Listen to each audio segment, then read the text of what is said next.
नमस्कार दोस्तों। जो पाकिस्तान का प्रधानमंत्री कहता है कि भाई मैं जब किसी कंट्री को विजिट करता हूं तो सामने वाले को लगता है कि भाई मैं मांगने के लिए आ गया। मैं उनको कहता हूं कि नहीं, मैं यहाँ पर मांगने नहीं आया, मैं यहाँ पर रिश्ते बनाने आया हूँ। लेकिन मैं क्या करूँ जबकि मेरे मुल्क को पैसे की ज़रूरत है, तो प्लीज़ कृपया करके कुछ पैसे दे दीजिए। अगर मान लीजिए कि वो वहाँ से पैसे नहीं मांग रहा तो उस कंट्री से ऑलरेडी उसने उधार ले रखा होगा, तो वहाँ पर उसको रीसफल करने की बात करेगा। उसके बाद यहाँ पर सिचुएशन में देखने में भले ही हमें ये जो भी चीज़ लग रही हो, देखकर हंसी आ रही हो, लेकिन ज़रा उस कंट्री के लोगों की सिचुएशन सोचिए आप। मैं यहाँ पर बात कर रहा हूँ पाकिस्तान की। वहाँ के लोगों की सिचुएशन सोचिए। जो पाकिस्तानी ओवरसीज़ बैठा है, यूके, यूएस, ऑस्ट्रेलिया, कनाडा में जाकर बैठा है, उसकी सिचुएशन क्या होती होगी जब वहाँ पर भारतीय या फिर किसी और कंट्री का कोई बंदा होगा, जब उसको सुनाता होगा कि भाई तुम जिस कंट्री से आए हो उसकी सिचुएशन तो ये है। वहाँ की लोकल पॉपुलेशन, मतलब पाकिस्तान की लोकल पॉपुलेशन की सिचुएशन क्या होगी जब उसका प्रधानमंत्री एक बार कहता है कि भाई हम भिखारी बन गए हैं। और कई बार ये शहबाज शरीफ बोल चुका है, बेगर्स आर नॉट चूजर्स वगैरह वगैरह। कहने का मतलब ये है कि ऐसे कंट्री की मानसिक हालत, वहाँ के लोगों की मानसिक हालत बहुत ही खराब चल रही है। इसी के साथ ये वीडियो शुरू करता है। और कितनी नाक रगड़वाएगा। अब हम जहाँ जाते हैं हमारा चेहरा देखते ही कहते हैं कि जनाब भिखारी आ गए।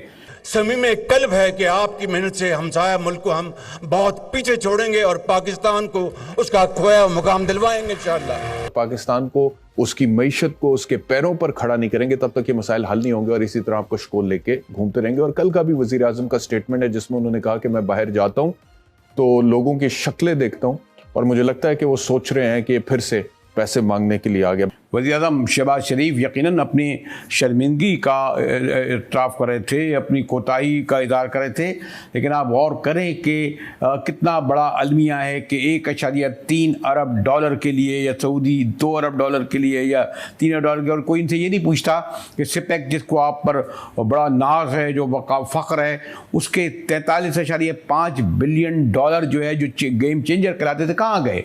25 अरब डॉलर का इन्वेस्टमेंट कहाँ गया? ये सब ये जो पिछले 10 साल में आपको मिलते रहे। पीडीएमए के मुताबिक दरियाओं में तोग़यानी की कड़ी निगरानी की जा रही है और इमदादी टीमें अलर्ट दिखाई देती हैं। लोगों को निकाला भी जा रहा है बहुत सारे इलाकों में जो फंस चुके थे।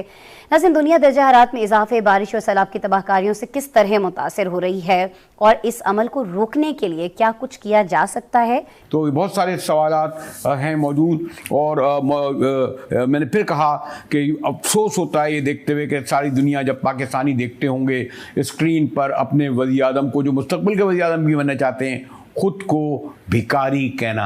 जो इंडस्ट्रियलाइजेशन हुई, कुछ हुई अपना अयूब खान के दौर में, कुछ जुल्फ़िकार अली भुट्टो के दौर में, 2-3 चीज़ें बड़ी बने। उसके बाद माशाल्लाह 80 की दहाई के बाद हमने लूट सेल लगा दी। हमने कहा खरीद लो जो खरीदना है। 100 के करीब जो हमारे जो यूनिट्स थे वो मुस्लिम लीग नून के दौर में बिके।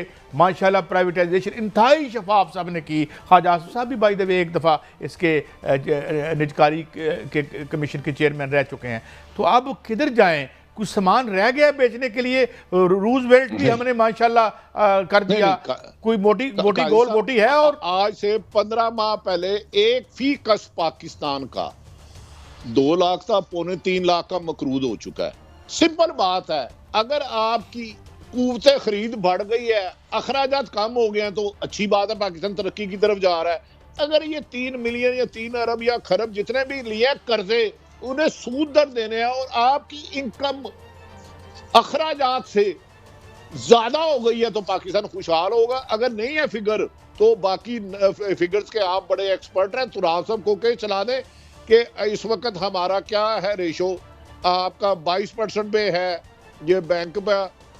जो इमरान खान साहब गए थे, सॉरी, जब वो जो गए थे तो वो सूद की गालबन आप बात कर रहे हैं। शरह सूद भी आजकल जो है इंडस्ट्री भी इस सूद पे लगनी। मैंने कुछ 2-3 इंडस्ट्रियलिस्ट बड़े, उनसे बात हुई, उन्होंने कहा इस पे तो इंडस्ट्री लगनी मुमकिन नहीं है इस शरह सूद पे। बट साहब आप बाकी तो बड़ी माशाल्लाह तरक्की तो देखी हमने बहुत से, हमने अपने हुक्मरानों के बच्चे देखे जिन्होंने यूरोप अमरीका में ऐसी माशी फतवाहत की हैं कि मैं समझता हूँ इस किस्म के जीनियस जो हैं उनके बिल गेट को उनसे ट्यूशन पढ़नी चाहिए। लेकिन बट साहब ये अगले महीने जो ग्रॉसरी का बिल है पिछले महीने से क्यों बढ़ जाता है? काजी साहब, जब आप छोटे थे तब भी महंगाई थी, जब आप जवान हुए तब भी महंगाई है, और महंगाई मुसलसल बढ़ती रही है, ना सिर्फ पाकिस्तान में बल्कि पूरी दुनिया में बढ़ रही है। पाकिस्तान में जो IMF ने के साथ मुआहदा हुआ है, इससे किसी भी गरीब शख्स को कोई फायदा नहीं होना, ये क्लियर है, इसमें ही बहाम है ही कोई। इवन के prime minister of Pakistan Shahbaz Sharif खुद फरमा रहे हैं कि जनाब IMF से मुआहदा हो गया है, महंगाई की कोई कमी नहीं आ रही। आपने देखा होगा कि हमारे प्राइम मिनिस्टर किस बेबसी से कह रहे थे, लेकिन IMF और वर्ल्ड बैंक वालों क्या आंखें बंद करके पट्टी बांध के आते हैं? वो हमारे अशराफिया के तिलल्ले नहीं देखते, वो इनकी पेजेरो गाड़ियाँ नहीं देखते, वो बड़े बड़े 4 स्टार 5 स्टार होटल नहीं देखते? क्या उनके इल्म में नहीं होगा कि 105 करोड़ का बजट जो है ऐवान वज़ीर आज़म का है, 115 करोड़ का बजट जो है हमारे ऐवान सदर का है, हमारे MNA MPA चेयरमैन सेनेट ताहयात अपनी पेंशन तनख्वाह की मद में करोड़ों और अरबों रुपए ले रहे हैं? क्या इससे सब बेखबर होंगे शरीफ साहब? अपनी इस्लाह क्यों नहीं करते कि दुनिया इनको वॉच नहीं कर रही है? एज अगेंस्ट अगर आप थोड़े से भी मुहज़्ज़ब डेवलप्ड कंट्रीज को देखें, जब भी उनके ऊपर कोई फाइनेंशियल या इकोनॉमिक प्रेशर आता है तो वो पहला काम ये करते हैं कि वो अपनी हुकूमत चलाने का खर्चा फ्रीज कर देते हैं, क्योंकि उन्होंने अपने लोगों को एतमाद में लेने के लिए एक स्ट्रॉन्ग सिग्नल देना होता है। यहाँ हमारी रूलिंग एलीट का एक लोगों के साथ डिस्कनेक्ट है और उनका ख्याल है कि लोगों को एतमाद में लेने की जरूरत नहीं, उनका काम जैसा है चलता रहे। हमने बारहा दफा कहा है कि आप अपनी कैबिनेट का साइज कम कीजिए, आप पर्क्स एंड प्रिविलेजेस को रिव्यू कीजिए। चलिए हारून साहब, ये तो मैंने जरा थोड़ा सा जज्बाती होकर कह दिया, लेकिन आप क्या समझते हैं कि जो IMF या सऊदी ये सब कुछ आए और गालिब क्या इससे एक जो हमारा सर्कुलर डेब्ट जो सबसे बड़ा मसला है गालिबन 2000 अरब से ज़्यादा है, और फिर स्टील मिल अवाबडा ये पैसे पता नहीं शायद 240 अरब डॉलर खा जाते हैं, तो क्या IMF से फ़र्क पड़ेगा इस चीज़ में कुछ? नहीं, जो हमारे इंटरनल फॉल्ट लाइंस हैं उसके अंदर कोई सुधार नहीं लाएंगे।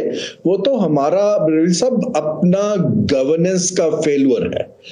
ये तो जो IMF आपको पैसा दे रहा है कि जो हमारी एक्सटर्नल लायबिलिटीज हैं, जो हमने पेमेंट्स करनी है एसेंशियल इंपोर्ट्स के लिए या कुछ हमने बाहर के कर्ज वापस करने हैं, वो एक फ्रेमवर्क दे रहा है जिसके तहत हारून साहब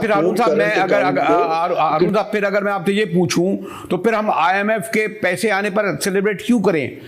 चावल लेने जाते हैं तो हमें 300 350 रुपए किलो मिलता है, आटा ले जाएं तो 350 रुपए, गोश्त लेने जाएं तो 1000 रुपया, दालें लें तो 300-400 रुपए, पेट्रोल लें तो 272 रुपए। तो हमें क्या फ़र्क पड़ा हारून साहब इसके आने से?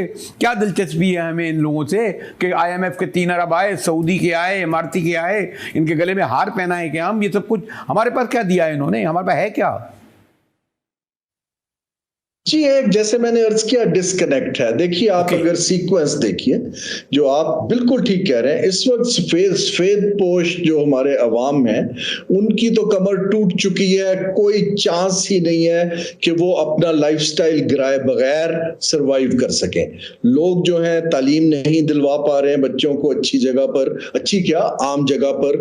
आपका न्यूट्रिशन का इनटेक कम हो रहा है क्योंकि इन्फ्लेशन तो कंसिस्टेंटली 30% पे रुका हुआ है और फूड इन्फ्लेशन उससे भी ज्यादा है।